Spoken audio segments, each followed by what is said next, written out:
Marlène et Jean-Claude sommes très heureux de te présenter une émission très spéciale afin de comprendre les faits d'actualité. Merci pour ta fidélité. Merci une fois de plus de prendre le temps pour étudier la Bible. Aujourd'hui, nous verrons quelque chose de nouveau pour beaucoup de personnes. Notre thème est la voix de Dieu. La référence se trouve dans Matthieu 17, verset 5. Matthieu 17, verset 5. Avant d'aborder ce thème, prions. Notre Seigneur et notre Dieu, l'heure est grave, l'heure est importante, parce que nous allons avancer dans la connaissance de la vérité. Et sans le Saint-Esprit, il nous est impossible de comprendre. Alors Saint-Esprit, viens nous parler, viens nous diriger et nous conduire dans toute la vérité. Nous t'avons prié au nom de Jésus pour ta gloire éternelle. Amen. Nous retournons dans le livre de Matthieu chapitre 17 et nous lirons maintenant au verset 5. Lisons. Comme il parlait encore, une nuée lumineuse les couvrit, et voici une voix fit entendre de la nuée ces paroles. Celui-ci est mon Fils bien-aimé, en qui j'ai mis toute mon affection. Écoutez-le. Celui-ci est mon Fils bien-aimé, en qui j'ai mis toute mon affection. Écoutez-le. Pour la dernière fois, celui-ci est mon Fils bien-aimé, en qui j'ai mis toute mon affection. Écoutez-le. Que comprends-tu en lisant ce verset de la Bible? Dis-moi.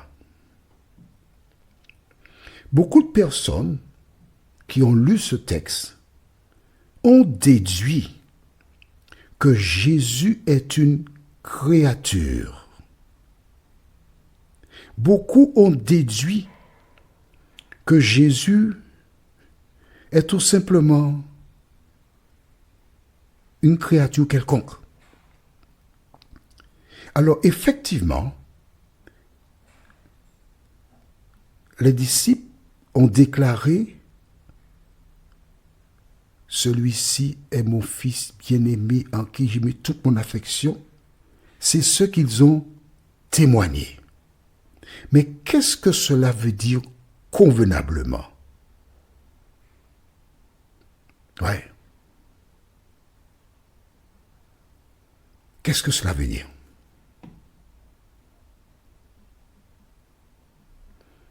Est-ce que tu sais ce que ça veut dire?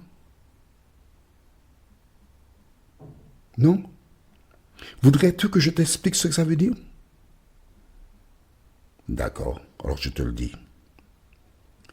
Pour comprendre ce texte de la Bible et ne pas se laisser tromper par une certaine communauté religieuse qui indique que Jésus est une créature, il faut savoir déjà qui est Jésus.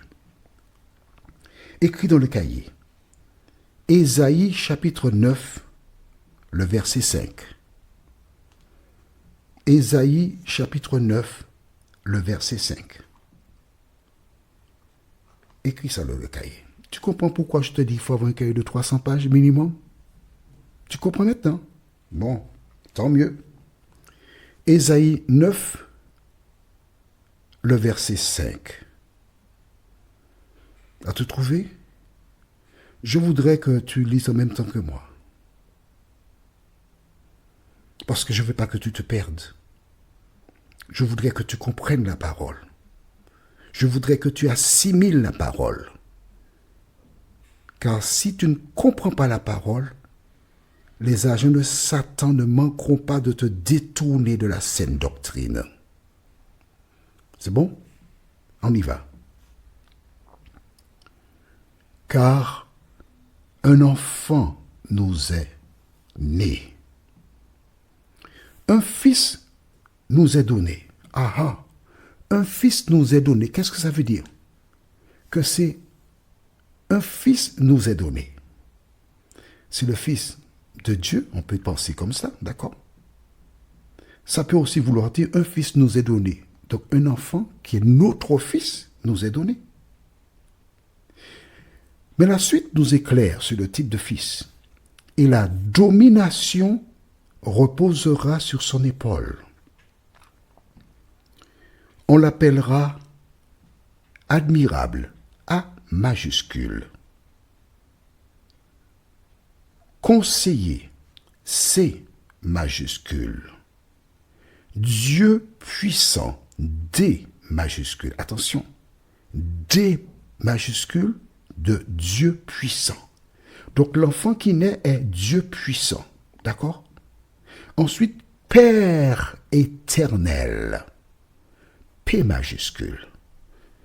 Rappelle-toi, Jésus, en inculquant à ses disciples à prier, il a dit, vous dites, notre Père qui est aux cieux. Là, il est présenté l'enfant comme étant Père éternel. Et ensuite, Prince de la paix, P majuscule. De quel enfant s'agit-il? De Jésus de Nazareth. On est d'accord?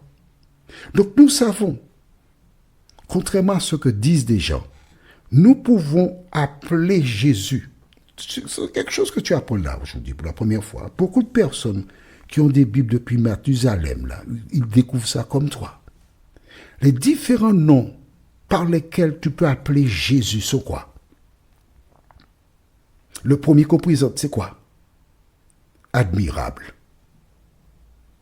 Au lieu de dire Jésus, tu peux dire admirable. C'est écrit là, A majuscule. Je reprends, merci. C'est écrit, on l'appellera admirable. Conseiller, c'est un nom de Jésus. Dieu puissant, c'est le nom de Jésus. Père éternel, un nom de Jésus. Et Prince de la paix.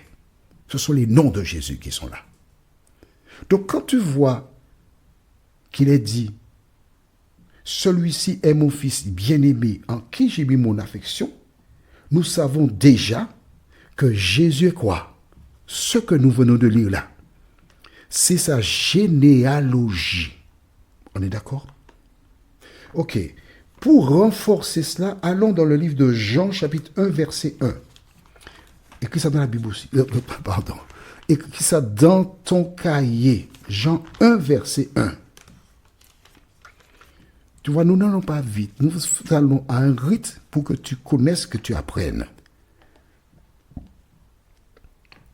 Jean 1, verset 1 déclare, « Au commencement était la parole, et la parole était avec Dieu. » Donc, était avec. Donc, la parole, on peut dire, il y a parole, et puis il y a Dieu. On est d'accord? La parole était avec Dieu. Donc, ils sont deux. On est bien d'accord. Et la parole était Dieu. Ah ah! La parole était avec Dieu. En même temps, la parole, c'est Dieu. C'est quoi ça? Tu comprends? Verset 2. Elle était au commencement avec Dieu. Toutes choses ont été faites au commencement. Le commencement, c'est à quel moment? Oh, Dieu est éternel. On est bien d'accord. Toutes choses ont été faites par elle et rien de ce qui a été fait n'a été fait sans elle, la parole. En effet, en elle était la vie et la vie était la lumière des hommes. D'accord? La parole, c'est qui? Jésus. Maintenant, allons au livre de Job. Et on va découvrir quelque chose au livre de Job. L'idée de fils. D'accord? Job 1er. Ça fait du bruit parce que je cherche les pages. Voici, on est arrivé. Dans Job chapitre 1er, nous lirons à partir du verset 6. Or, les fils de Dieu vinrent un jour se présenter devant l'Éternel. Et Satan vint aussi au milieu d'eux. Mais note avec moi que dans Ésaïe 9, verset 6, 9, verset 5, pardon. Dans Ésaïe 9, verset 5, ce qu'on vient de lire là, tu te rappelles? Là-dedans, je retourne, ok? On retourne là-dedans dans Ésaïe 9. On étudie la Bible, tu vois, quand on étudie la Bible, c'est ça, on fouille, on regarde à gauche et à droite. Verset 5, il met ça. Car un enfant nous est né, un fils nous est donné, et la domination reposera sur son épaule. On l'appellera admirable, conseiller, Dieu puissant, Père éternel, prince de la paix. À aucun moment, on a vu, là, dans les différents noms, fils de Dieu. Or, fils de Dieu, ce sont des gens que nous ne connaissons pas, mais qui existent, d'accord? Mais Jésus, il y a une différence. Il y a une grande différence pour Jésus. Il est venu remplir une mission. Et c'est une rencontre au sommet. Du reste, au livre de Matthieu, chapitre 3, quand Jésus fut baptisé, Dieu s'est exprimé. Avant le départ de la terre, Dieu s'exprime encore. Et en le faisant, il encourage Jésus, qui a pris la forme humaine, dans sa mission pour le salut de la race humaine. Notre prochaine étude sera Jésus seul. La référence se trouve toujours dans le livre de Matthieu chapitre 17, versets 6 à 8. Jésus seul. Prions. Notre Seigneur et notre Dieu, merci pour ta présence. Merci pour cette rencontre, car grâce à cette rencontre,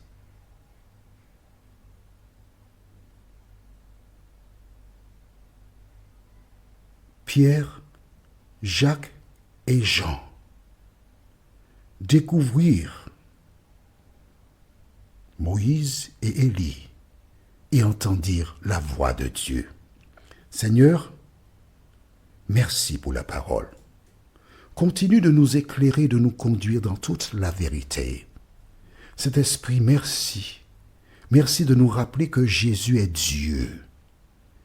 Fais-nous du bien dans tous les domaines, nous t'en prions. Au nom de Jésus et pour ta gloire éternelle. Amen. Que l'Éternel continue de te bénir et il me tarde encore de te retrouver. Nous sommes parvenus au terme de notre réflexion. Si d'aventure tu as une question, il te suffit d'envoyer un message par le biais de WhatsApp au numéro suivant, plus 596 696 88 93 93. Et alors Jean-Claude, moi, je me ferai un réel plaisir de répondre à ta question.